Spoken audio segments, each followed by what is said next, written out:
Welcome. Today, we're diving into an exciting feature on Snapchat that can enhance your experience. Enabling comments notifications. Keeping track of comments can make your interactions more engaging, so let's get started.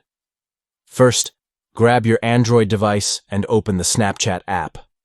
Once you're logged in, look for your profile picture, which you'll find at the top right corner of the screen. Give that a tap to enter your profile.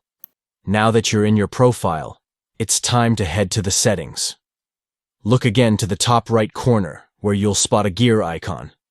Tap that gear icon, and you'll be directed to the settings menu. Inside the settings, scroll down until you find the Notifications option.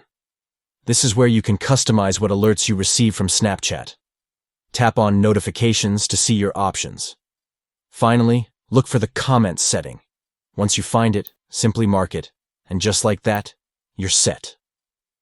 Enabling comments notifications means you'll be alerted whenever someone leaves a comment on your snaps, keeping you in the loop. And there you have it. You've successfully enabled comments notifications on Snapchat. Now, you can stay connected with your friends and followers in real time. Thanks for watching, and happy snapping!